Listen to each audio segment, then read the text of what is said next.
You'll have heard of Treasure Island, but you might not be quite so familiar with Robert Louis Stevenson's unfinished romance, which he was writing just before he died, aged 44. Over the next 90 minutes, this tale of love, revenge, murder and violence is brought to its conclusion by dramatist Robert Forrest.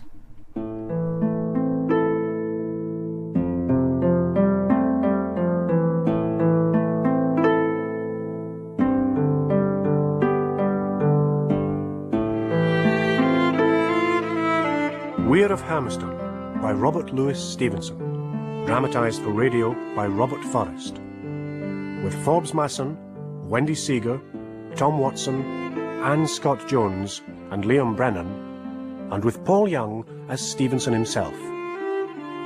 Weir of Hermiston.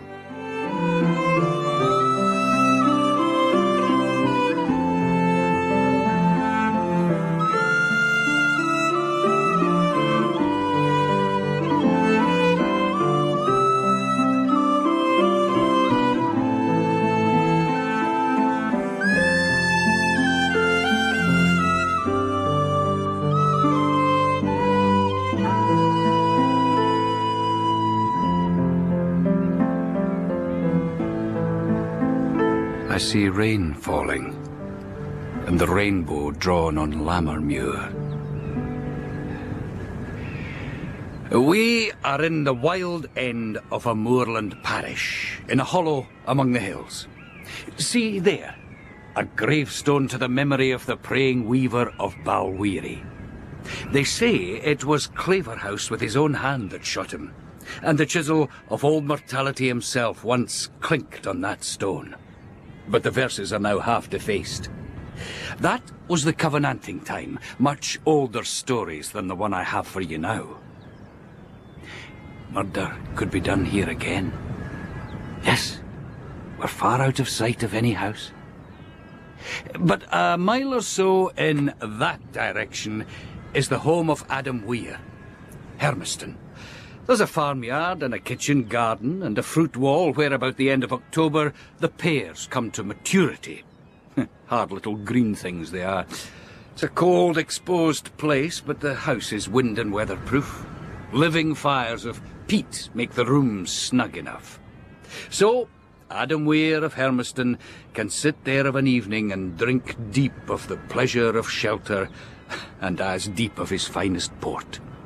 Oh, he's a risen, recognised man, is Adam Weir, with all the aplomb of an advocate and all the roughness of a ploughman. But he's more than Adam Weir, Laird of Hermiston. He's the Lord Justice-Clerk, and on this day in November 1813, he's 30 miles away, in Edinburgh, in his red robes, his face framed by the white wig, on the bench in the Judiciary Court. My God, you're a slicket-looking, broken-down apology for a man. Who you the gumption to steal, never mind murder, bamboozles me. You hadn't even as much common sense as to tell a lee when it suited you. But murder you did, and stole for the corpse.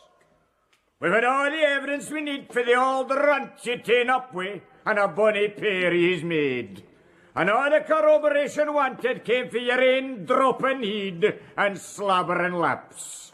Look at ye, trembling there with a market flannel round your neck. Got a sore throat, have you?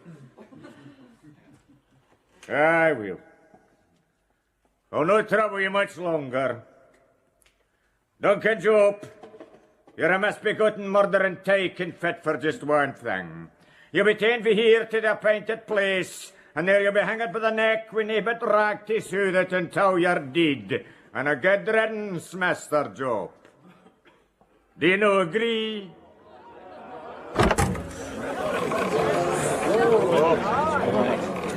I denounce this! This God-defying murder! Are you mad, man? It's murder, Innes! No, it's a murderer being executed. Now, would you come away? I was there, in court. I saw him sentenced. And the sentence was just, you know that. But with such gusto! He relished it, my own father. Quietly, Weir, you must be quiet. And now this, a parody of devotion, a last sordid piece of pageantry. Oh, yes, very eloquent, but this could land you in prison, even you. And now a dangling, broken, jumping jack. You'd look for aesthetics in a slaughterhouse. That's what this is. And my father, the butcher. Oh, dear God, enough. Listen. The Spec tonight. Will you be there? Tonight? Well, of course, you're president tonight. Save your eloquence for them. Oh, yes, I'll be there. Truly. I'm not in the habit of lying, Mr. Innes. I'll be there.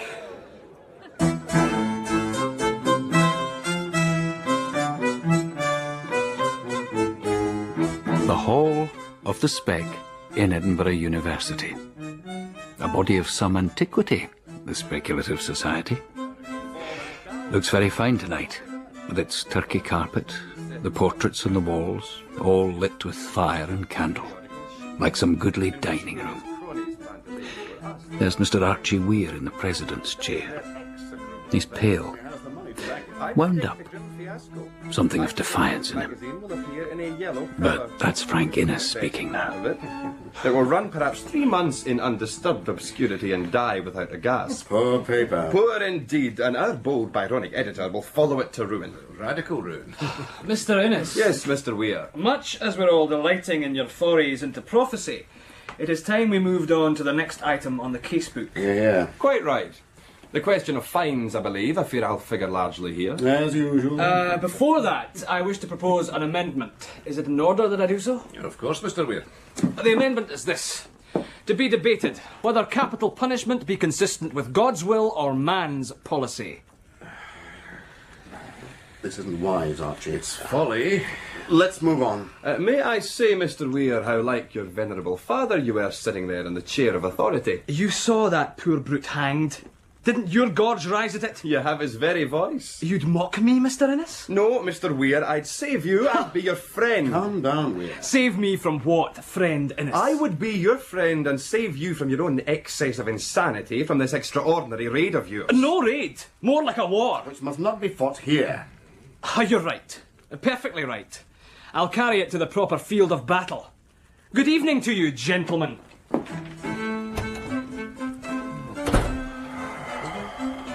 He plays it well, doesn't he? The part of Don Quickshot.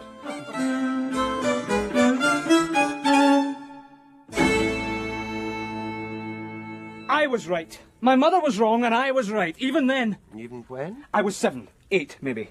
And I argued the thing with my mother. Why, I asked, why, if judging were sinful according to her religion, why then was my father a judge? To have sin for a trade? Yes, I can see you then. You were always beyond your years for curiosity and logic, a little rabbi. And she only had catchwords for answers. Catchwords I lived with, so that still, he's my father. Still, I draw my life from him. The flesh on my bones is his. The bread I eat is the wages of his horrors. Which reminds me, have you taken supper tonight? I could eat nothing. Oh, I have some excellent cheddar with a little porter. Nothing. There is no case that may not be made worse. Granted, you have thrown yourself into a very disagreeable business, but if you refuse to eat and fall sick, it would be made still more so for all concerned. Do you know all of it, then? The Parliament House can be a market of scandal. It runs riot below among the bar and public, but it sifts up to us upon the bench. Then my father... I fear so. Who could have told him? Not you. No, but it might have been me, after I'd seen and warned you. Yes, he would do that. Speak first to me. You say you remember me as a boy. Well, I remember you, Lord Glenalmond, my father's friend. I can picture the way you'd fold your hands at his loud table.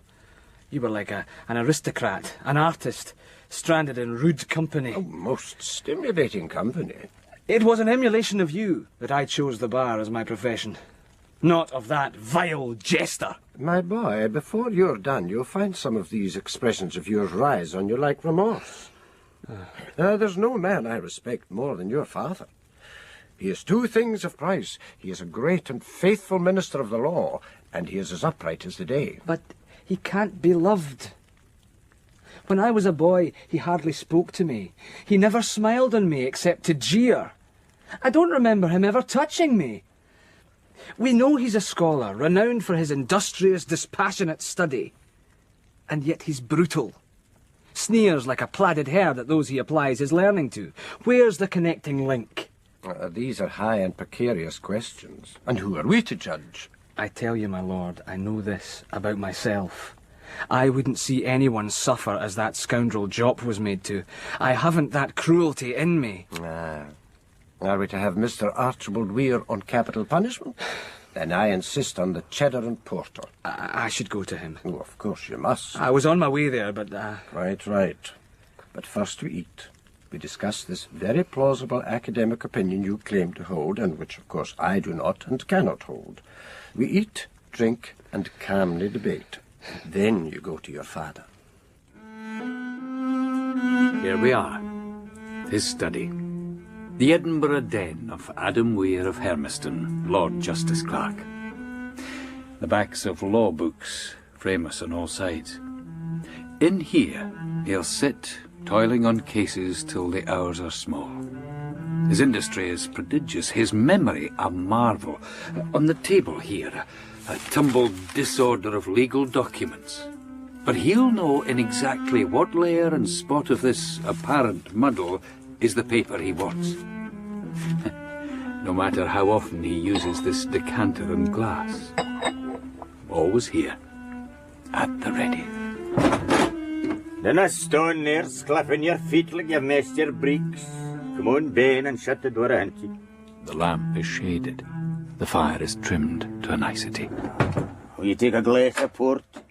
No, thank you, Father. Too strong for that laddie's palate of yours. No, but I've had a drink or two already this evening. And you want to keep your head clear for this interview. So, where were ye, brooding? His two keenest pleasures, the vintage and the precedent. I wasn't. I had supper with Lord Glenalmond. Been paying a visit to that peely-wally beanpole, have ye? His beer's as thin as a cell. No, what says it here about you? I know rumours have reached you. That's why I came, to set matters straight. Rumours, is it? So it's just a bit gossip that you disapprove of capital punishment? No, I mean I do disapprove. Why's that? I've reasoned with myself on the matter. Reasoned with yourself? You'll have had an easy victory then. It's a question of the right to judge. Is it no? To judge a man's soul, when even God must think twice. You've got an inroad to the thoughts of God, have you?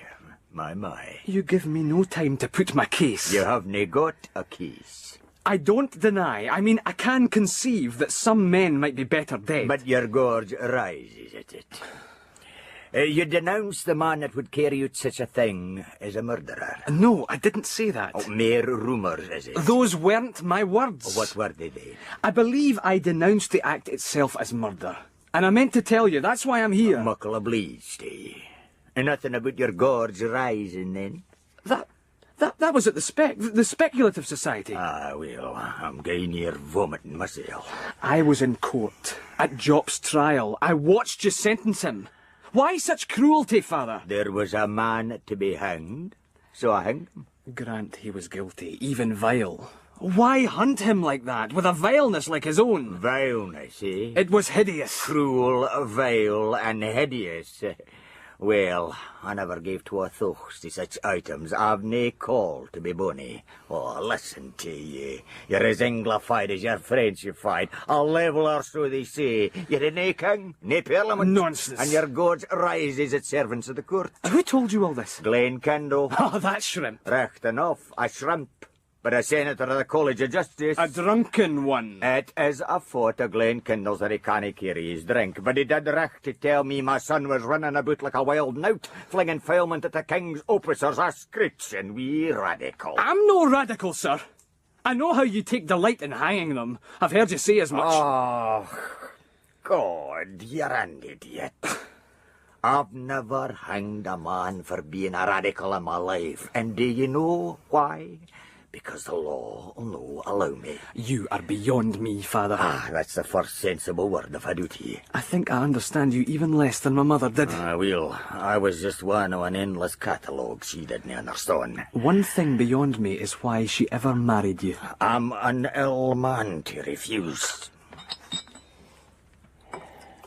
The bench and the bar, all bow to my authority. How no plain me Jeannie Rutherford? Plain? She was beautiful. As a lassie, she was braw enough, but she withered in the ground. She was pious, tender. And hellish incompetent. You maybe no mind her cooking. Oh, Christ, yon was a trial. She made broth would have been better to swimming than to sup. Give me a woman that can boil a tatty, even if she's a whore off the streets. Aye, enough. Oh, still good temper. Aye, and I'll hear no more insults to my mother. We'll never know why she took you. We know why you'd have her. Her descent. Her estate. Descent? Her family were cattle raiders, mostly. She brought ready money and broad acres. And a title. Borrowed dignity's all you've got. I mind that temper of yours led to rammies with village rabble. And your tongue's as coarse as any rabble. And be dragged home with a bloody nose roaring and stamping and peeing yourself. Listen to you! The language of a common herd used to insult your dead wife and sneer at your finest friend. Never mind my poor bitch a dead wife, nor my lanky old friend Glenalmond. It's my son we're concerned with here. My only son, God pity me. What am I to do with him? Do with me? It's not possible now for you to come to the bar. No, I'm sure you're right. Of course I'm right. You're not fit for it. And if you did still dare to put yourself for it there, I'd make it my business to see you were never admitted. I believe you would. And you can believe this as well. If I was Lord Advocate and no Lord Justice-Clerk, you'd be exiled in act. So, where'd we go for here? You need to find some kind of trade. I'll no support you in idleness. What do you fancy you're fit for? The pulpit, maybe? No. No. You never get divinity into that blockhead. I mean, what would you make of hell? Would your gorge no rise at that? The peninsula. Let me go there, to the army. Oh, the army? The soldiers would bray till it cuddies? You maybe know have heard, but Lord Wellington is in favour of capital punishment. What then? I can tell you have something in mind. More than you have. There's just one thing you might manage to be with decency. A laird. At Hermiston? Where else? You'll be to Herm's way, at least. If you hit a rout, you can rout among the kye. But I know have you idle. If I set you down at Hermiston, you work that place like it's never been worked afore. You care about sheep like a herd, whether you use their language or no. You'll be my grieve, and I'll see again by you. Understood? Yes, I'll do my best. Oh, I was hoping for better than that. Right. I'll send word to Kirstie the morning. She's got a tongue like a razor on her, but at least she's no feckless. Oh, poor woman, eh? She'd to wipe your ass for you when you were a boy, and now she's to do the same again. I'll do my best, Father. Oh, just try to be less of an idiot. When I get a break for toon, I want Hermiston still to be there.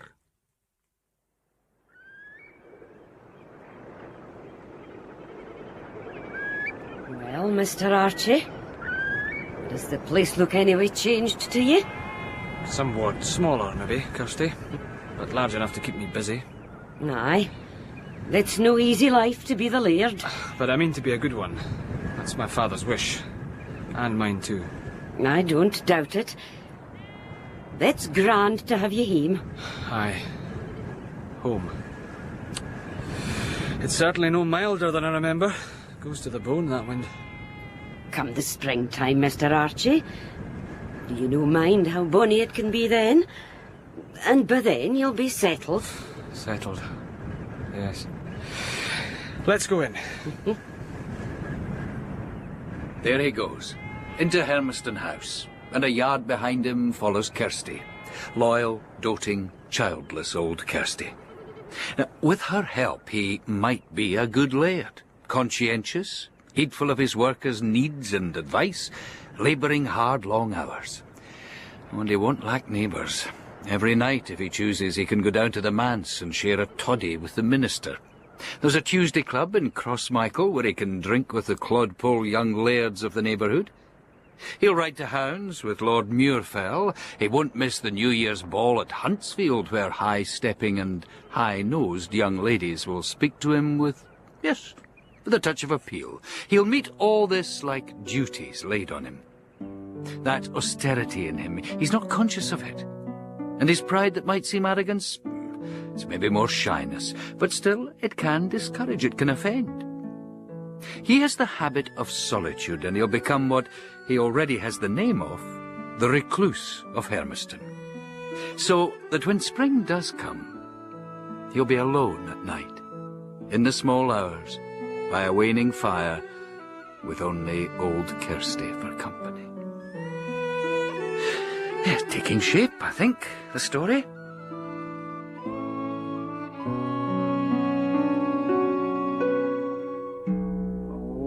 It was my mother that had the gowdinest here. Mine's not to be mentioned with it. But yours is still so full. Aye. There's few women has more hair than me. And still entirely gold.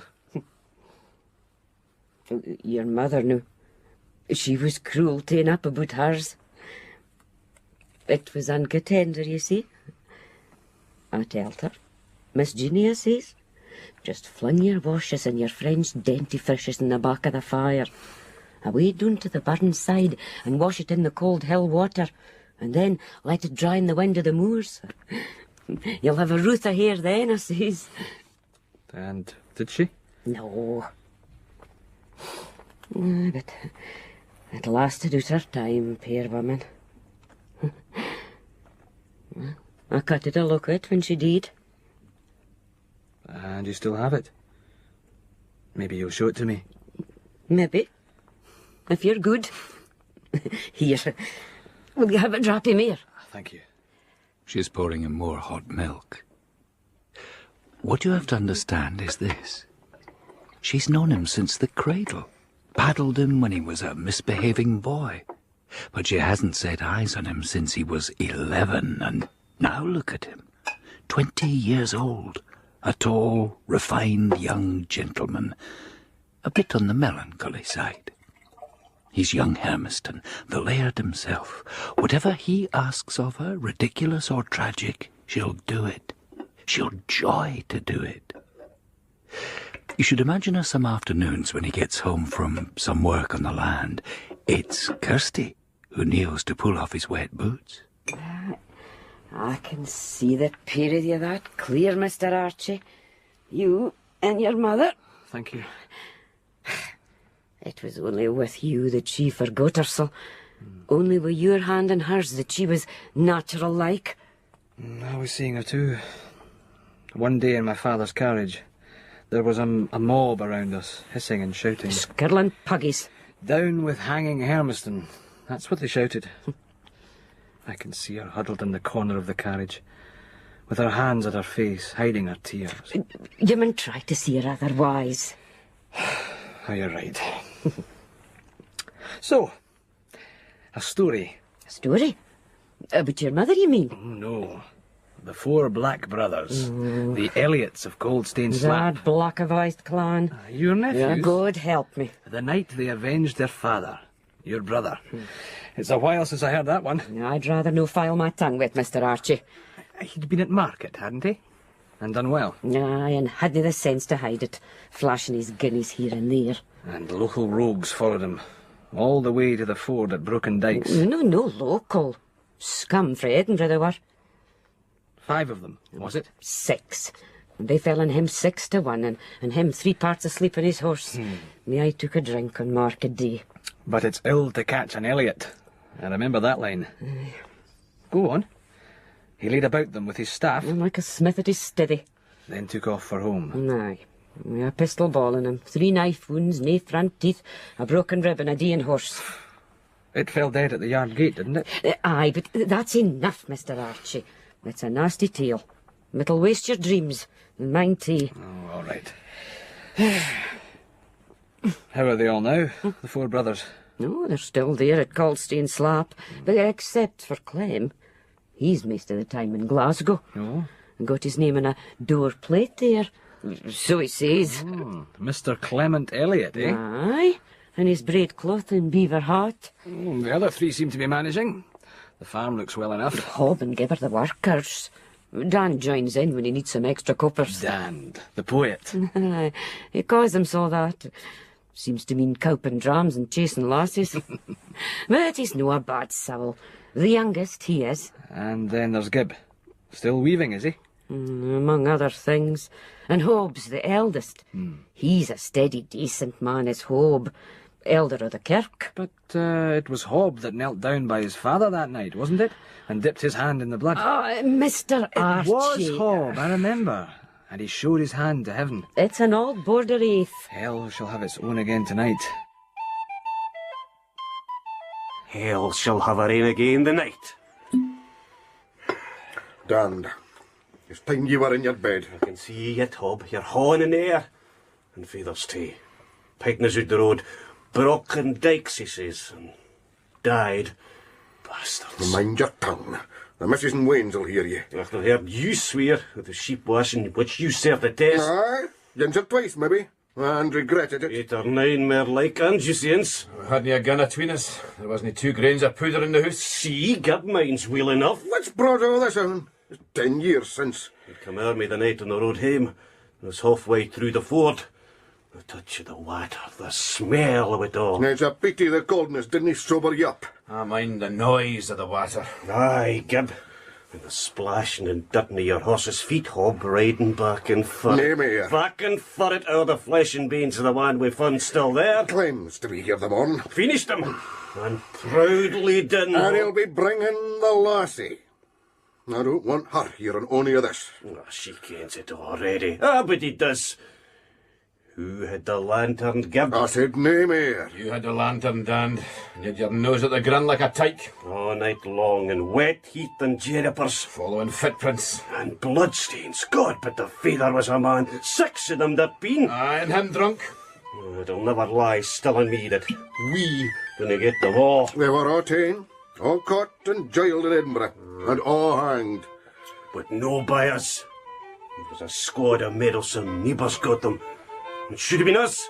When I'd have found them, I was straight on their trail. It should have been the 4 of us, Hob, for the feather. Well, at least we got the one. Aye, the one the feather got. I mind seen him carried up the Venla in Edinburgh, dripping on the cobbles. His head was smashed like a hazelnut. He'd been all that night in the Weir of Hermiston water, and it dunting him on the stains and grunding him in the shallows and flinging the deep thing heel our hardy at the falls of Spangle. And in the first of the day, Tweeder got a hold of him and carried him off like the wind. For it was Uncle Iswald, and raced with him, bobbing under brae sides, and was long playing with the crater in the drumly lins under the castle, and, at the hinner end of all, hoist him up on the starlings across Michael Brig. And so, folk could see what manner a man my brother had been, that held his ain against 6, and saved the cellar, and him drunk. Aye, Kirstie, you tell it like one inspired. The tale of the 4 black brothers. The black-avised clan. You never visit them? No. Nor invite them here? Indeed I do not. Is it Mrs. Elliot, Hobb's wife? There's no shame in having little time for a harmless, sour-faced wifey like her. But what is shameful is keeping you up so late. Alloway ben new. Hob and Clem and Gib and Dan. And there's not a girl, too, their younger sister. Aye. She bides in Glasgow a Clem for most of the year. And what's she like, this niece of yours? Her? Black as your heart. But not that she's ill-looking altogether. Handsome enough, Jade. But black-haired. A kind of gypsy. For it was Uncle Iswald and raced wi' him, bobbing under brae sides, playing with the creature in the drumly lins. There'll all be an open secret hereabouts. No legal steps taken against them. A century before, and the last of the minstrels might have fashioned the last of the ballads out of that tale, of the 4 black brothers, their hunting of their father's murderers, Hobb's trampling of the one they caught, and the doom they planned for the others. And now, fine spring Sunday, they're all in there, in the kirk, among all the other solid, plaided, respectable men of the congregation. Well, all except Gib. He'll be in Crossmichael, where he has his own schismatic sect, God's remnant of the true faithful. gift for heresy, has Gib the Weaver. Oh, and here's a turn. Clem's in there today, the prospering one from Glasgow. And with him, the sister. The black-haired, handsome jade of a gypsy. What's her name? Yes, there's a nice and fateful linkage. Her name is Kirstie. There she is, in her new Glasgow finery. About her face, a disorder of ringlets, dark indeed, and pale florets of primrose in the cleft of her little breasts. And just at this moment, radiant moment, she allows her eyes to move without hurry and look. Look. And there stands Archie Weir, young Laird of Hermiston, an apparent prince, and he's looking. Two stealthy glances that meet, linger, hang over the future. Her eyes are as great as a stag's, holding his, which are brown and intent and bright. And she plucks her gaze home like a tame bird that has meditated flight. Under her tawny skin, the red blood works vividly. And knowing she blushes, knowing his gaze continues, she blushes again, becomes one general blush from head to foot. She'll be telling herself she's a fool. A young gentleman's glanced at the best-dressed girl in church, that's all. He must admire her clothes. He might even think her not unpretty. But she knows he's still looking at the dainty plaything of an ear that peeps among her ringlets, or at the primroses. She knows he's seeing that deadly instrument, the maiden, Miss Christina Elliot, young Kirstie, who now looks down at the psalm book in her hands. And the page has been torn across.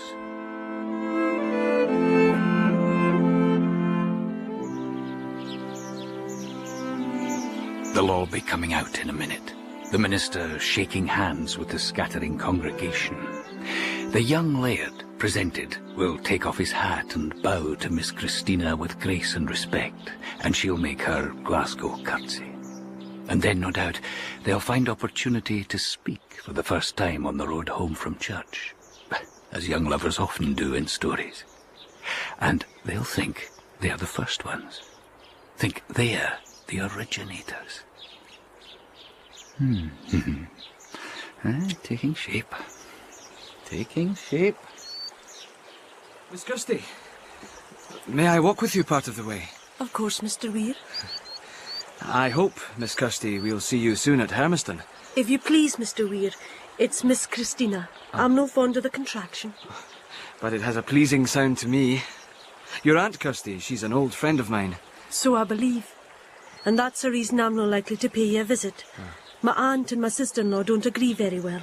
When I'm stopping in her house, it wouldn't be considered like to be visiting Hermiston. I'm sorry for that. I think myself it's a pity. I was sure your voice would be for peace. No, I was, Mr. Weir. I have my days like other folk.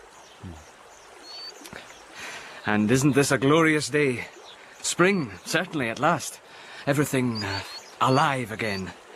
I was tempted for a moment to try my hand at verse-making. Maybe I should ask your brother for advice. I hardly think Dan's style would suit a gentleman like you. And here we part. Thank you for your company. Thank you. When I saw you in church, you too were like the springtime, among our grey dames. That'll be my Glasgow clothes. So, thank you again. And a good day to you. A good day, Kirstie. Miss Christina. Miss Christina, if you please, says I, and he gives a wee bow. He's well-mannered, at least. That's sensible, like. His face is aye, tripping him. His feathers hanging face. Aye, Clem, I did think a gallows was a queer way to slaughter his lambs. Does he put on the wig to sentence them? I just need minding this is the Sabbath. Gib's wrecked. You're worse than the Barons. Sorry, Gib. Mind the time his father stopped you in the street, Gib, when you were hot for your weaver's politics and Bonaparte. Cried me an idiot. Go home and call your loom, man. Just call your loom. There was a nibbly hint, Gib, that you were being watched. So you gave up the politics and took up heresy? Eh? Is it still God's remnant you call yourselves? Gibbs deals, they call them in Christmichael. They think they're maybe fire worshippers. Oh, what to my loom the new? No weaving on the Sabbath? No, for peace and quiet to praying. And what are you a-waiting? Just upstairs for a while. To change your clothes, I hope. Look at you. A jacket that'll no meet. The lassie looks bonny. City fashion, that. Aye, well, she's no in the city now. And what's the sense in a jacket that'll no button? The Provost of Glasgow himself's paid Kirstie compliments. And is he a man of judgment, this Provost? He is. Minds me in some ways a hob here. Oh, does he stop his mood like hob? Mind yourself. I'll be up in my room if I'm wanted. Which is where I am waiting. In her warm little loft. 4 tiny panes in the gable are all that light it. She'll have to share that narrow bed with one of Hobbs' children. Now, as a gentleman, I should leave. At least turn my eyes away, but as your only witness, your teller of tales, I'm compelled to watch. First, the nosegay of primroses, and the cairngorm brooch that shared its most enviable position. They're laid on the dresser beside her village hat of chipped straw. Now the French jacket of sarsenet. It ties with margate ribbons, which now she's... nimble fingers. The jacket matches the shoes, Regency violet. And now they're off too. And now the stockings. 1, fine yellow cobweb lawn, and 2. The dress, it's straw-coloured jaconet muslin. It's raised, her arms are high and face hidden. Now it's flung on the bed. Yes, as I suspected, perfectly white fine linen. Perfectly smooth too, I'm sure. And now, she looks at herself in her small square of glass, and her hair is so black against... But her eyes shift. Where? Of course, to the psalm book. She knows if she lifts it now, it'll fall open where the page is torn. She looks round the room as if her body itself is thoughtful, remembers, as if she feels again the gaze of 2 brown eyes. I was surely fey. Lord save us, life's an unco thing. Summer and winter, Yule... Where are you waiting now, lass? I'm for up the moors, Dan, for a breath of air. What are you doing? I think I might be near an inspiration, might stitch together a line or 2. Will you tell me them later on? It depends on the nature of the verses given to me. Some's no for the ears of lasses. Dan, if Clem should be asking after me... I'll say you had a sair heed, if you like. What? No, I'm not asking you to lie. What are you asking, then? You're surely fey, lass. What makes you say that? I think you're mair like me and the rest of them. Mair of the poetic temper, and that's an ill gift. As for telling lies, you'll lie quick enough yourself when your heart's tame. Are you a liar? Folks say I am. Who says? Them that kens. The lasses. You could change. I did never got the time. I'll die young, like Robbie Burns. Darned. Now wait your moors and give me peace. I'll be back in plenty of time for dinner. Aye. Summer and winter, Yule and spring. Dan? Aye, Gib. I was in my weaving shed there. Uh-huh. And a great gale of prayer was in my spirit.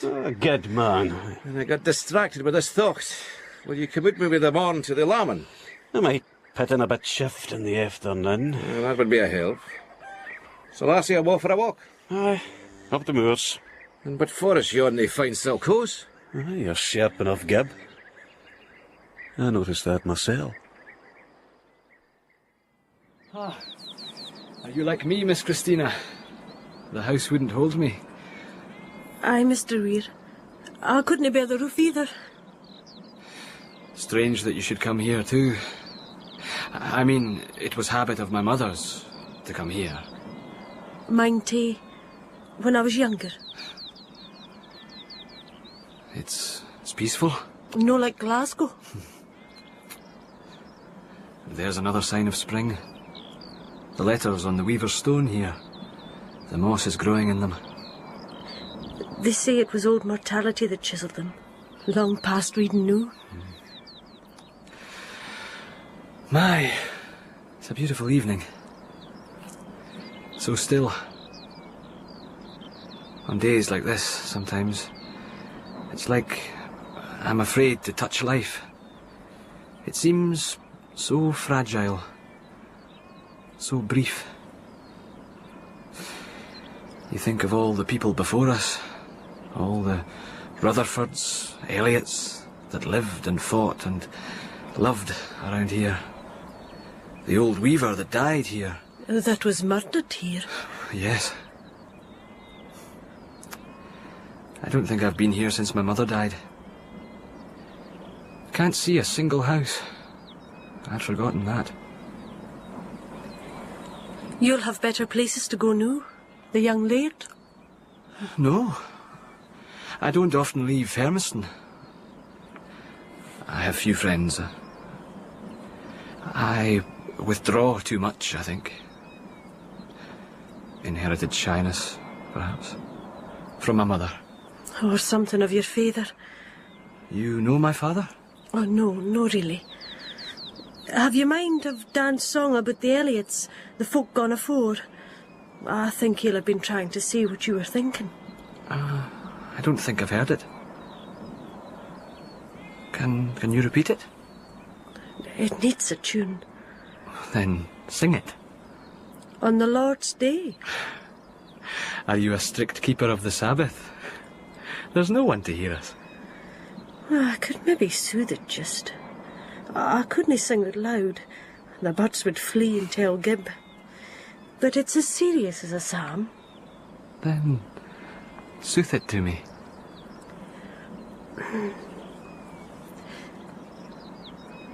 Oh, they rade in the rain, in the days that are gone, in the rain and the wind and the lave. They shouted in the hall and they routed on the hill, but they're all quaited new in the grave. Old Elliots, clay cold Elliots, bold Elliots of old. I think there's few bonnier bits in the book poets, though Dan's no good printed yet. Oh, he should. And I should get back to him, on the rest. Thanks again for your company, Mr. Weir. Thank you, Miss Christina.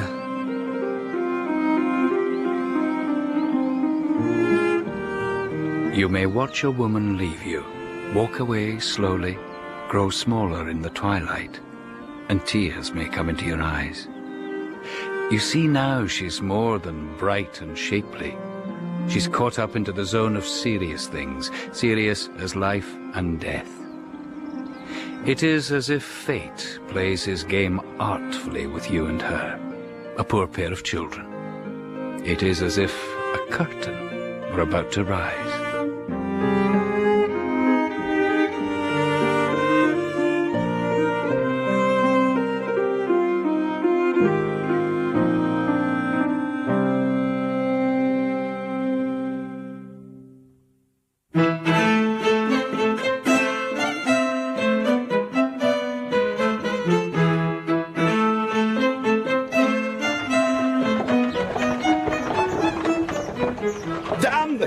What are the courts to friendship and a little fishing? Well, you're heartily welcome, of course. And that inn in Crossmichael, what is it?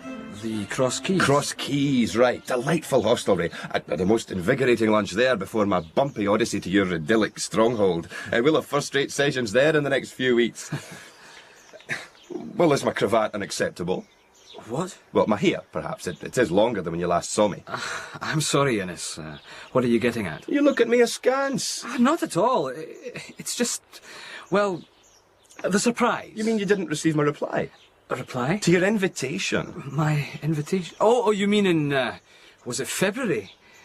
No reply. Oh, very provoking. Still, here I am to answer for myself. Much better than inky formalities. Yes. A few weeks, you say? No more than that. Well, unless, of course, the fishing is exceptionally good. Morning, Mrs. Elliot. Sir, a note for you, for Mr. Weir. Thank you. Oh, breakfast smells good. Well, business to attend, recommend Hermiston Burn, directions from Gardner, look forward to cordially yours. Oh, well. God, how good your scones are, Kirstie. Oh, they're no mines. It was the lassie that made them. And saving your presents. There's no sense in taking the Lord's name in vain about a plain scone you fill your kite with. My kite? Your belly, sir. Oh, I just say you're perfectly right. He looks forward to seeing me at dinner. I look forward to his company today.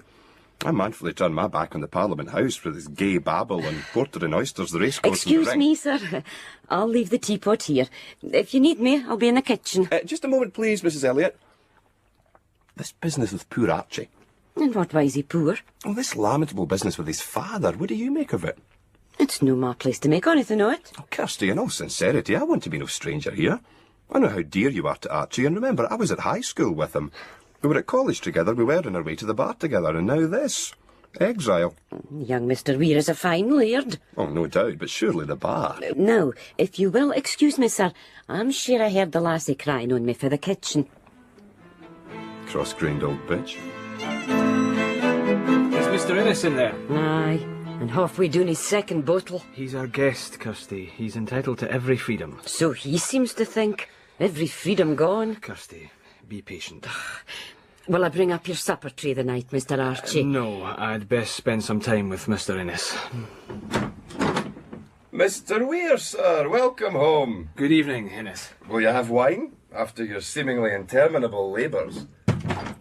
Tippling puggy. And how's our recluse, Mr. Innes? Oh, reclusing away.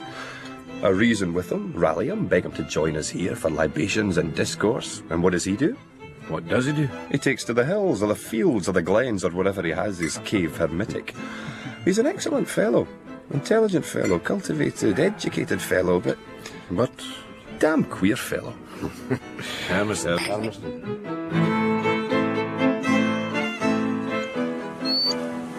Good day to you, sir. Aye. An attractive stream you have. Decent day is to say. A favourite with anglers, they told me. More popular with midges, it seems. They cloud round me while the trout play truant. It'll maybe be the pomatum in your hair that draws them. I've heard the Cleggs are fond of it as well. You're Mr. Elliot, are you not? My brother Hobbs, Mr. Elliot. And you're damned. That'll be Andrew, is it? I've seen you at church. You and your brothers and your lovely sister. You're quite a poet, they tell me. Who tells you? Everybody. Oh, here's fame, right enough. Oh, you know what I mean. And listen, there's a bottle in my bag there. Why don't you open up for us? I'll cast once more for luck. I'm staying with Hermiston, as you probably know. Not that I see much of the man.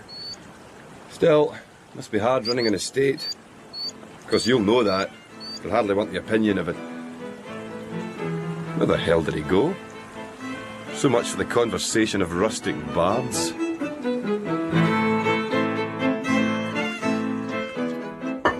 Mrs. Elliot?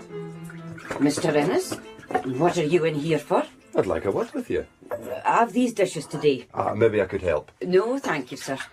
I know how to wash a plate, Kirstie. No, thank you. It's about Archie. The day I arrived, my rather dry reception I put down to his natural, reticence. It's no a word I ken, sir. Granted, he must see to his business, but to leave his best friend all day, every day, alone You here... don't seem exactly idle, sir.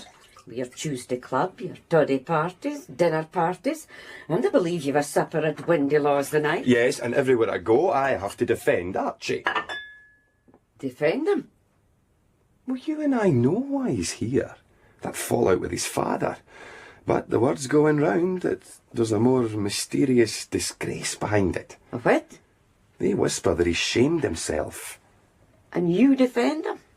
Well, of course I do. I know you can't take to me, Kirstie, although I make every effort to be genial. Maybe you try too hard. All right. Well played. But I'm a true friend of his. Maybe he's only one. Well, that would indeed be a pity. Because it seems to me ye'd a little bit mill air out your mouth. Nah, you'll make a braw young advocate. Nae end of fly Logan and not 1 ounce of gumption. These are not words I know. What I do know, as you do, is that Archie Weir is off the straight and narrow. And aren't you curious as to what's led him there? Hold me, Archie. Hold me like you love me. I do. And are you happy? Are you? Oh, you know I am. I know your heart's gone mad. I can feel it. Yes. And you know you can't touch life. Yes. That doesn't break that easy. Archie? Yes? There's something I must ask you.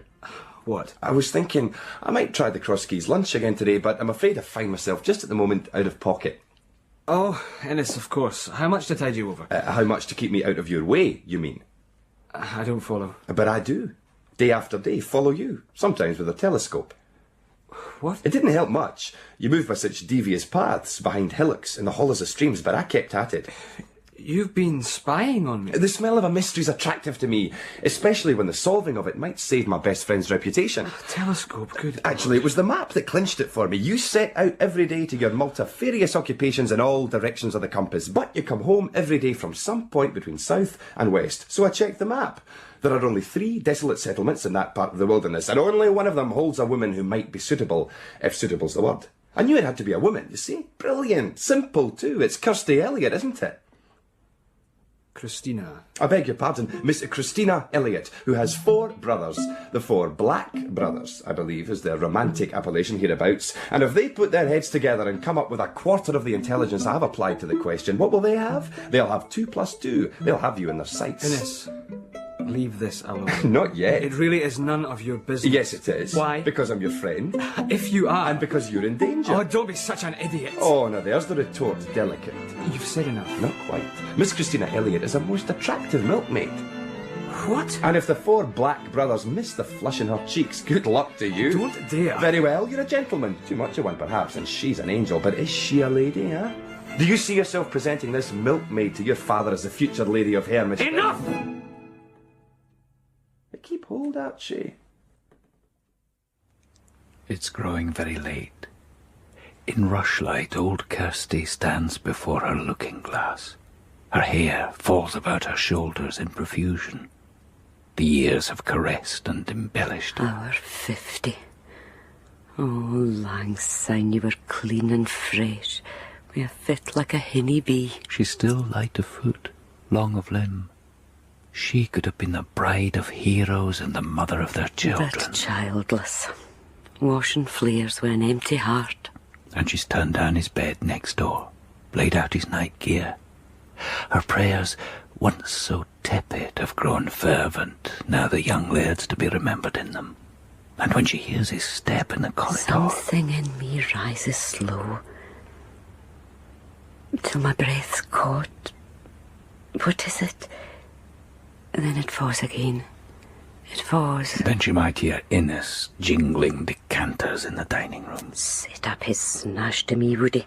Let him go back to the Black Toon where he's maybe wanted. You see, now that Innes is here, there are no hours of supper tray gossip with Archie. They were canny hours.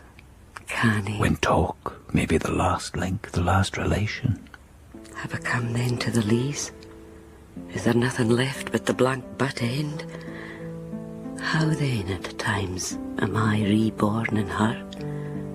I see him through her een, on his knees, afore me. It's me his persuading words are tae, me he touches, and me sae deadly weak. She has pierced the mystery, with no need of maps or spying, by art, by accident, by small things observed. by the clairvoyance of genuine love. Just a brat o' a lassie. Disna ken her ain mind.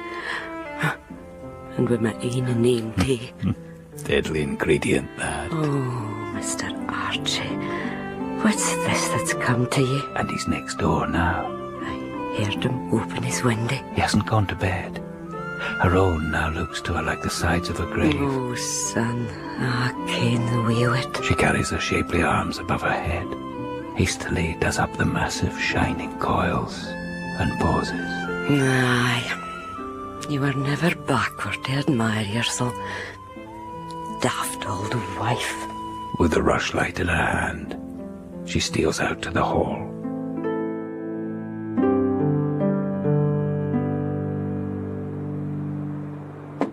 Come in.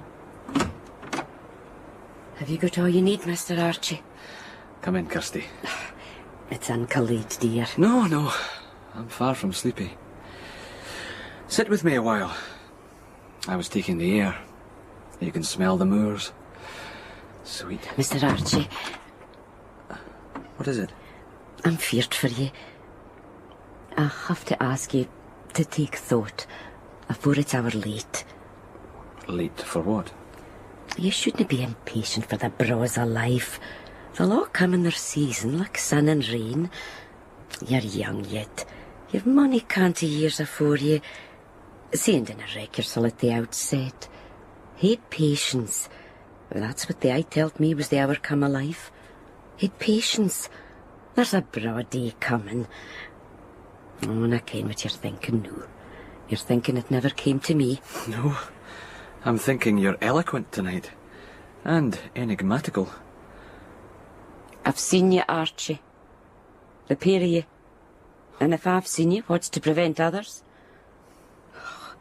And in the deal's hag's tay, by the weaver's stain. Strange you should forgather there. You and Pierre Thrawn, old Covenanters, seen a lot of human nature since he looked at his last in the musket barrels. I was trusted there mysel. Aye. Do you no think old Kirstie can mind how the hellish sweetness runs about your heart? I ken what it is to be happy. His name was Tom, and he had a tongue on him to wile the birds for the lift and the bees for the foxglove. But Tom died. That's my story. Tom died and I was a lassie. No 20 yet, and I wasn't at the burying. Kirstie, I can guess where you're leading. And I swear, by my honour, I have done her no wrong. And your father? What about him? You'll have to look in the girly face of him where it's ill to look, and vain to look for mercy. I'll answer to my father. And for the lassie? I wouldn't harm her for the universe. You must know that. That's easy saying, lad. But do you no comprehend? It's God's will we should be blinded and glamoured and have nae command over ourselves at a time like that. Oh, I ken the way of it. Fine wieldy I ken, though I'm sitting here now looking all drooped crawl, looking on and creaking. You're a true friend, Kirstie. Think of her. Can you be wise for two? Yes. And at the weaver's stain too. Oh, it chilled me to see you there. Impaired for the omen, for I think there's a weird in that place. And impaired for pure naked envy. Oh, Kirstie. Mr. Archie, excuse a daft old wife that loves you and that kent your mother. Oh, my bonny, precious boy. When I hold your hands like this, when I look at your een that are as canny new as when you were a laddie. And yours are as douce as back then. When I think of what road you'd to come by, and where it might be leading, my old heart could break for you. You man hold your heart in both hands. Carry it canny and low. Then send it up like a bairn's kite into the winds. Aye, but now you ask o'er much. I can promise what I'll do, which is nothing unkind, nothing base. But for what I'll feel, that's long past dictating. The Lord pity you, my dear. And the Lord bless you, my old friend. I'm no yours to lift up and fling down. You maybe thought I was yours to take and keep, and maybe I could have been, but I'm no yours to refuse, no like this, in your heat maester's voice. Kirstie, it's no refusal. But this meeting in secret, it can only bring scandal. Folk have already begun to talk. Oh, have they indeed? Like who? Your Aunt Kirstie, for one. Auntie Kirstie. And what do I care for her? She cares for you. Oh, troth? It's the first I've heard of it. She wasn't the only one. Last night I had 2 warnings, 2 sermons. Was this at prayers, like? Did you call in the gardener to give his opinion? Oh, don't be ridiculous. Oh, no, I'm ridiculous. Everybody at Hermiston's free to join the consultation, and I've just to do what I'm telling. No, but we have to behave like rational creatures, not like daft children. Oh, here's the heat maester again, eh? And I'm the daft Wayne, I suppose. Ah, well, you'll no lecture me, Archie Weir. I don't want to lecture. It's just we must be careful. Avoid scandal, for my father's sake, if nothing else. If he's offended... You, eh? He's never far a hint you, is he? The great Lord Hermiston. Oh, can you no see, woman? I see fine. And I thought I was so happy. Damn you! And good day to you, Mr. Weir. Kirstie. Don't Kirstie me. My name is Miss Christina Elliot, and I dare you to commute it. If I can't get love, I'll have respect. Look at you, acting the rational man. It's you that's a daft boy, and your only Kirstie's waiting for you at home. You better run in. Archie cannot follow her. He stands in a kind of bewildered fear as a curtain of boyhood rises, and he sees for the first time ambiguous woman with her large-minded madness, her anger as fierce and true as love.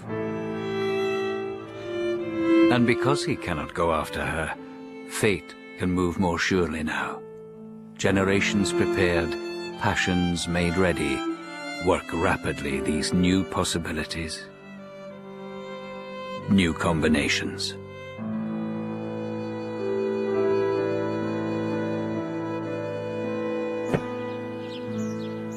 Good day to you, Kirstie.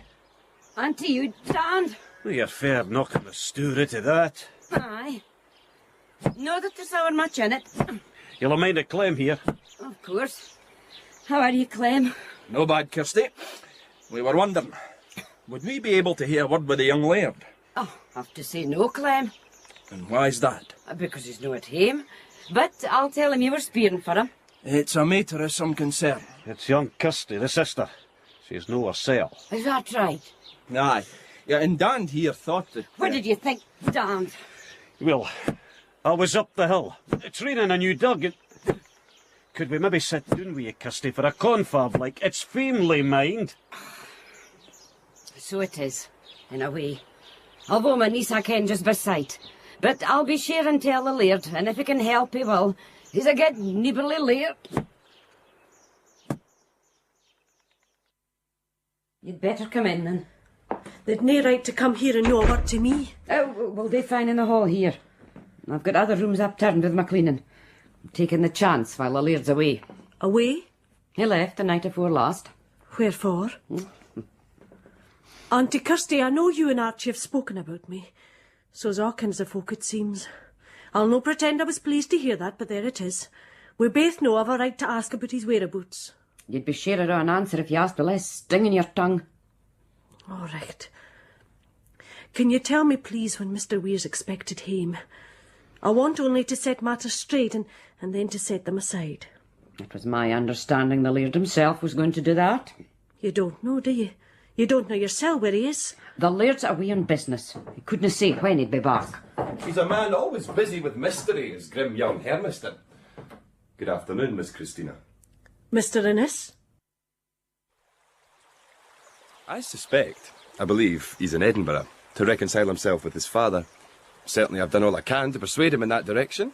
I've even threatened to write to Lord Hermiston myself. Why do I feel I should apologise for that to you? There's no need. I never could say Archie is cut out to be a laird, but then maybe I only know Mr. Weir and I've never met Archie. You have. I'm no so sure. And you and he were boys together? He's talked about those days. Some. Yes, I can imagine that. His being open with you, his confiding in me goes so far and no further, till that unwelcoming severity looms up in him. His headmaster's voice. Just so. Suppose he can't help being his father's son. Oh, I know what his father means to him, and his career.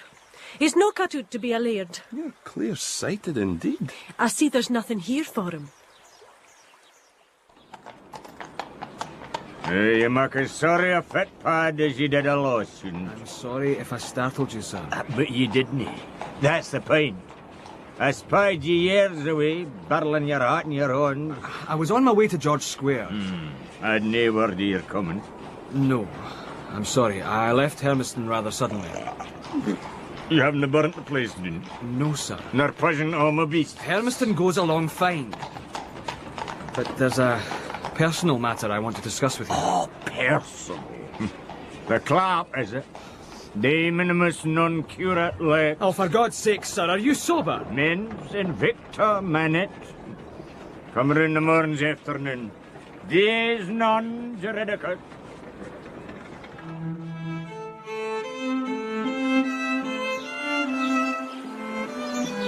The truth of it is, Christina, I didn't come here to help Archie. Or only partly. I was anxious about him. I did want to urge him to make it up with his father. But my own father was the more immediate reason. He was working himself up to apoplexy about my debts. And so were my creditors. The city's a whirlpool of circulating money. So before I went under, I decided to rest here for a while. It can be a bonny place. With you in it. Mr. Innes, you've an easy tongue on you. I confess it. The young advocate in me, as your Aunt Kirstie says, I'm mill air out my mouth. Oh, she spilled sulphur out of her. So let's approach this question in as judicial a manner as we can. Miss Christina Elliot, you stand accused, or rather sit with flowers in your fingers, prettily accused, of being the loveliest, most graceful young woman in southern Scotland. I withdraw southern. How do you plead? I plead modesty and the advocate's lack of wide acquaintance. Another indictment is that of spirited intelligence. Such a catalogue of irrefutable beauty and virtue has never so shocked this court before. I've been caught shocking afore, mind you. From our own lips. Not only all this evidence, the hair, the cheeks, the lips, the throat, the... Canny, Mr. Innes. The modest demeanour. All this evidence corroborates her own confession. She is... What am I? You look straighter than your words, anyway. Didn't Archie look at you straight? At my hands, mostly. Holding them and talking to them. Or at his aim. Archie Weir's a bigger fool than I thought. And you and he were boys together. Oh, let's no harp on him. It's too bonny a day. All he ever thought about was yesterday or the morn, never the day, however bonny. An Elliot? Kirstie Elliot? Are you mad altogether? No, sir, I'm not. One of that brood of grun-scraping coatmen? They're respectable farming people. They've got about 20 sheep between them. One of them's a boozing deal, another a damned heretic. As for their head man, he's got the brains of a plew horse. Clem is a rising man in Glasgow, which is where Kirstie has been educated. Oh, I can imagine the schooling she's had. How to wear a cutty frock, how to curtsy so her titties kick out at you, how to snare a Broadway laird was tail trees livelier than his common sense. I refuse to rise to this. Oh, you refused, eh? Yes. I'm here to declare my solemn and considered wish to marry Miss Christina Elliot. Do you see this? This is a letter for a neighbour of yours, Lord Muirfell. It makes woe for reading, like one of your mock-it French novels. It seems you've been living at Hermiston like some tainted hermit. You go nowhere, see nobody, except your tenants, and all you do for them's fill their heads with newfangled notions about who to run my estate. It was you that set me the task of working Hermiston, and I'm in no way ashamed of what I've done there. If that's to be my life, then I'll make of it all I can. Ah, for Christ's sake, boy. Do you think I'm meant to be a grudging laird all your days? You're the son o' Adam Weir. Or have you rise to a height where you look down on the likes of the Elliots as they were pygmies? You have to serve your time at Hermiston, get your ideas sorted out, and then start to climb in your father's path. But, Christina, wherever I climb, as you put it, She has to be with me. Look me in the eye. Stracht. Now answer me this. Have you ever got into a woman? Oh, dear God. Have you? Have you got atween a lassie's legs? All the way? No. Then see that you do, and soon. If it's this Elliot Doxy that serves you fine and good, I'll stand by you whatever the outcome of that. But she'll never cross the step of Hermiston. You'll be the same mind yourself when you've had her. Kirstie, you're sweet. So sweet. And you? So warm. It's not feared. Afraid? No, are you? You're not feared to touch. No. Frank, no. No, Don't just... be frightened. No, McCanny. No, Frank. Please, no. No. Frank.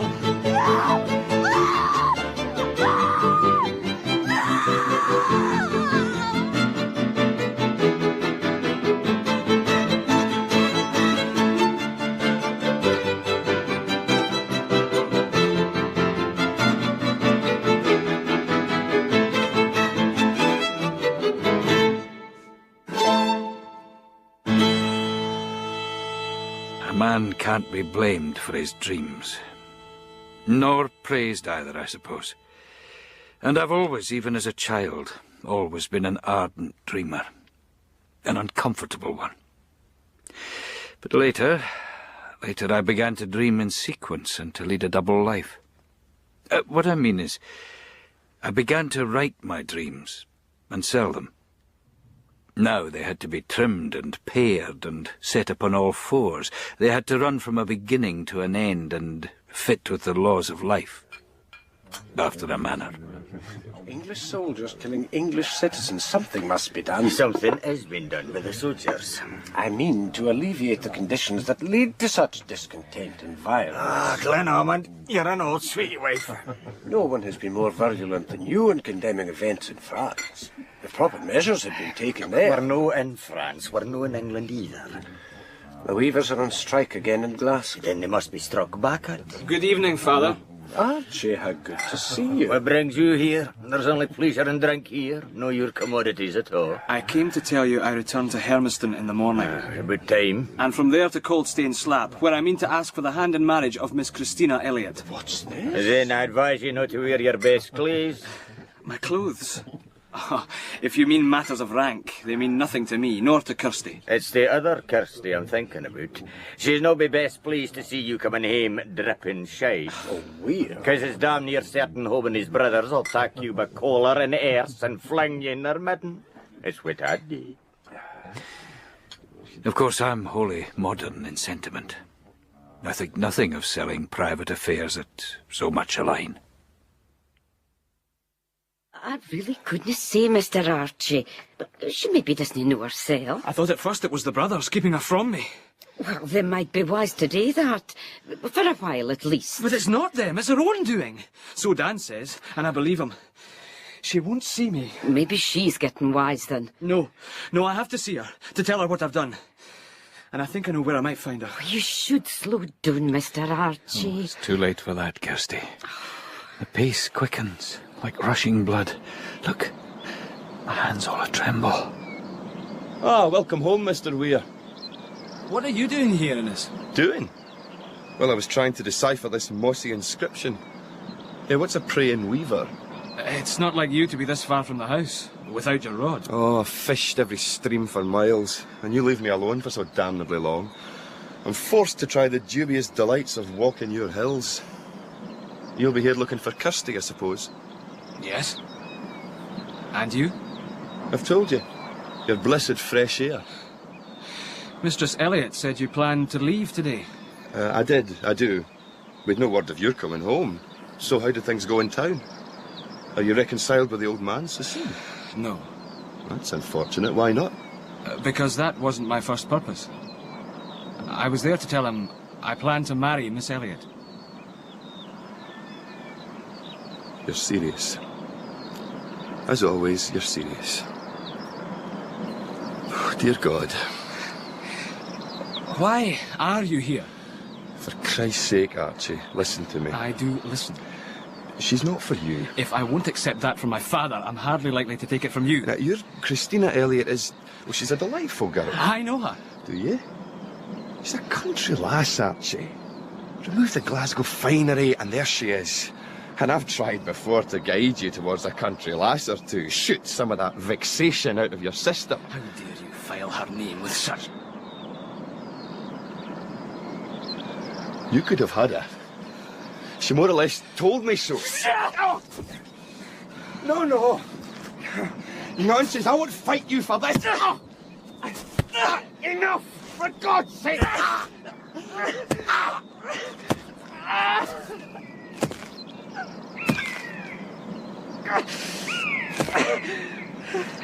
Look. Look how my hands are shaking now. Blood must be wild in both. They'll hang him, won't they? We canna be sure. Folk are saying they're bound to.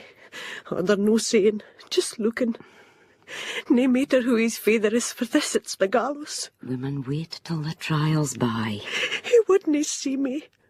I went to visit, but he had them turn me away. You can see how, lass. Can you know? But Innes forced me on to Kirstie. He did. It was force. I ken. And what did Archie gie himself up? He had time. He could have gone anywhere. Dan said he'd have ta'en him anywhere he named. Aye, Dan would and all. So why did he just walk in? Because he's his father's son. It was the thing to do. Oh, it's all our much, Auntie Kirstie. It's all our much. Quiet, you. I can't thole it. I can't. Quiet. You'll hae to thole it. We've no option. Because there's more to come, lass.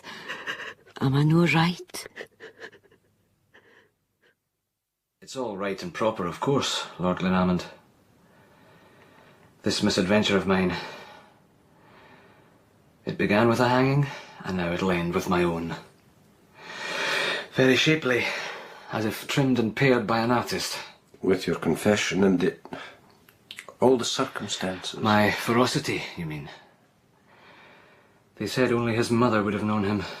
Thank God he didn't have one. There are measures we could take, but in all truth it would only delay the No end. measures, no appeal.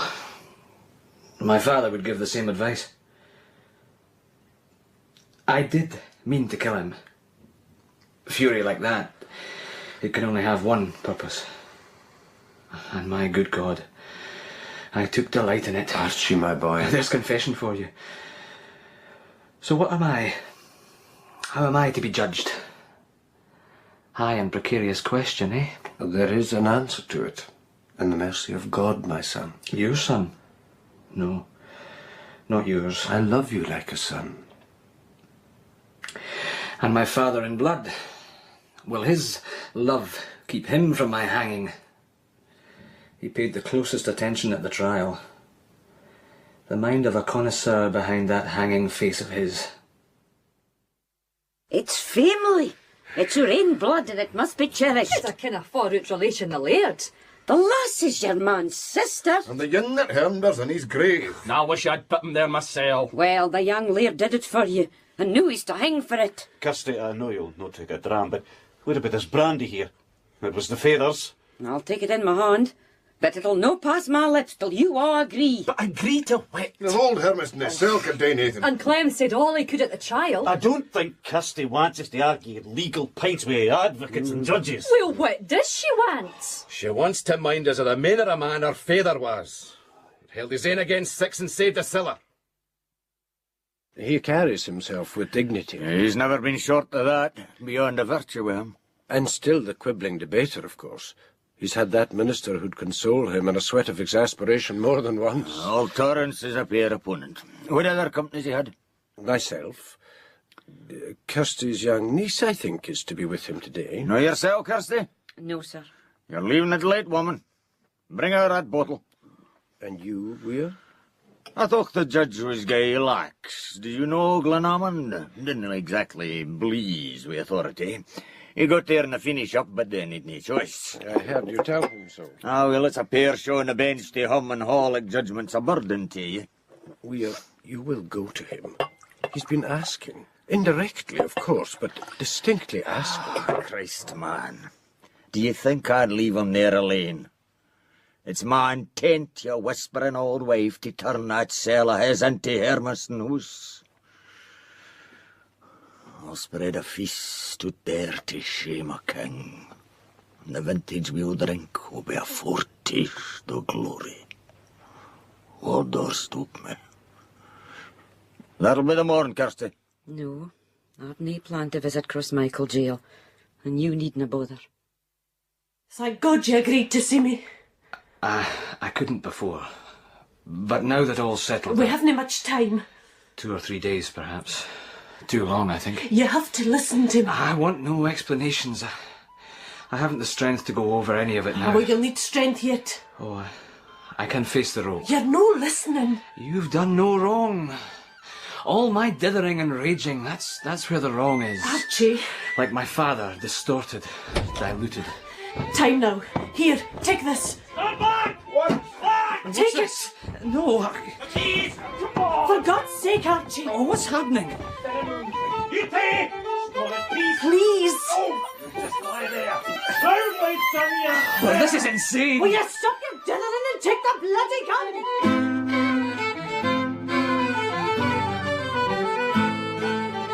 Nae mere your riddles, woman. Talk straight. Well, the straight fact is some good bold folk have lifted Mr. Archie out of there. There'll be nae hanging. I'm surprised you haven't heard. Good God, woman. Man, the face on you when we come bringe you in. I thought he was about to fire on us. Oh, good job it wasn't loaded. You were supposed to tell him that, Hen. I thought it best not to. Made sure he took it serious. First off, he wouldn't take it at all. Take the bloody gun. You're quite quiet, Mr. Archie. Sorry, I don't even know where I am. You're safe. Wheel up into the hills. With a bald delegates of old. Dan's used this bothy afore. And for other purposes. I'd be an old hob, stuck at him with a wife and wait. Here, come on, another dram. In a day or two frae now, you'll be in Glasgow. Then America. America? It's best. Safest. And I can fix it. There's brave new politics there, I hear. Oh, nanny our weavers talk gib. Have a dram. The religion's stronger there too, they tell me. You thinking of going with the youngins, Gib? Worth considering. Right. That's my best counsel to you. Don't regret the rescue. No, I'm all for some quality of the brute incident, a touch of the romantic. I try to obey the ideal laws of the daydream. And of course, it's not only pleasant things we imagine in daydreams. There are lights in which we're willing to contemplate even our own death, and in which it seems it would be... It's cold. Bitter cold and early yet. Never mind. More to tell. Down there, in Hermiston. Weir and old Kirstie, alone together. Early in the year to have the fire banked up like that. Who's has got a chill to it? You said so yourself. Did I? These are braw scones, Mistress Elliot. I didn't make them. I just warmed them through for you. Well, they're braw. Do you mind the times I'd sit here raging when my wife Jeannie would try her on at the beacon? I mind them well. Good. One woman was disastrous near a kitchen. I've seen her bend there with a cook, greeting and praying because her lord was never contented in his own house. I never come home, but I wondered what girl she'd been. Till the day you rode home and found me at the road end. Aye. Howling and bending and rubbing your brew. I thought at first the French had loaned it. My bonny Miss Jeannie. Just flitted afore my een, with all our sorrows. Something sudden, act enough. Mind you, she was a feeble body. Fair bitch. Ah, was a daft like Mary's for the start. I could have done worse, I suppose. Could she have done worse? Ah, well, I could have, Mistress Elliot. I might have married a skirling Jezebel like you. I would have refused you. Would you know? Kirstie, where is my son? You ken, I'm sure. No, I dinna ken. But is it no the thing nowadays for folk that are wrongly condemned to flee away to America? America? Aye. You miss him there, Kirstie. Oh, well.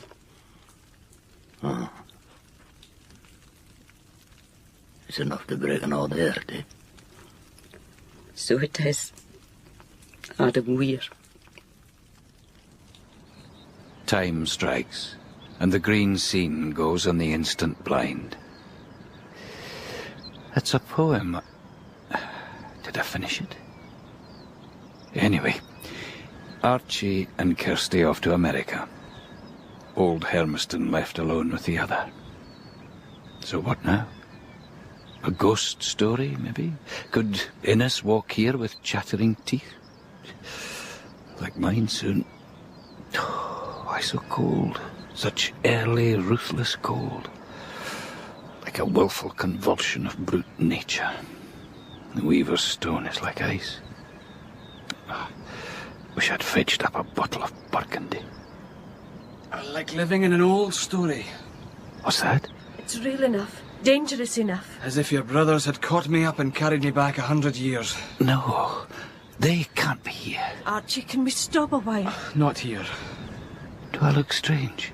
We're too close to... The green scene goes. I'd rather we'd come another way. But this is the quickest.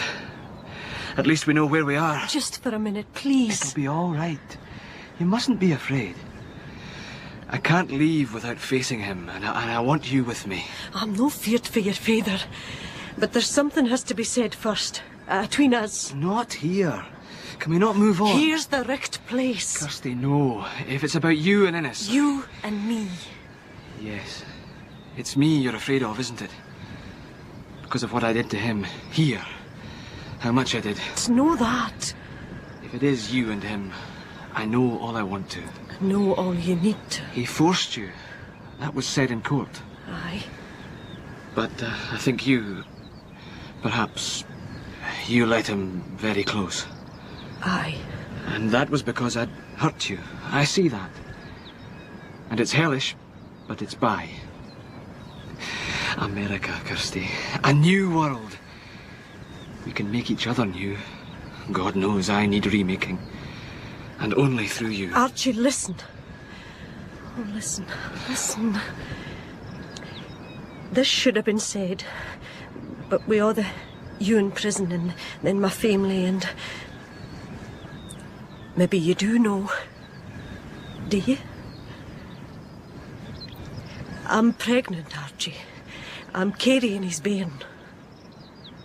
Dear Christ, no. Can you thole it? Oh, that's it. Hold tight. I think you can. I think we can be new. No. You can thole it. We both must. Archie, look up. No at my hands. Please. Look up. Answer me.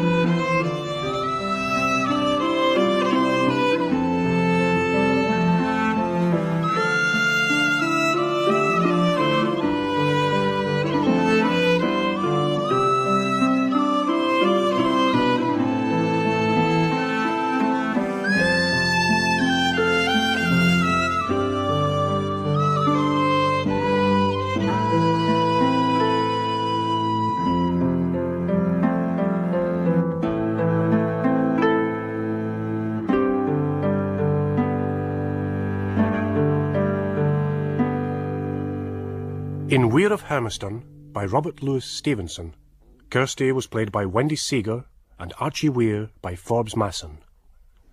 Adam Weir was played by Tom Watson, the older Kirstie by Anne Scott Jones, and Frank Innes by Liam Brennan.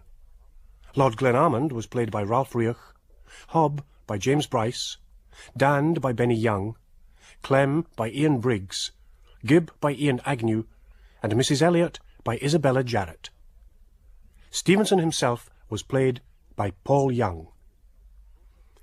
The music was composed and arranged by Ian Johnston, and played by Ian Johnston, piano, keyboard and whistle, Mary Campbell, violin, Ron Shaw, cello, and Jack Evans, whistle and guitar. Weir of Hermiston was dramatised for radio by Robert Forrest and directed in our Edinburgh studios by Patrick Rayner.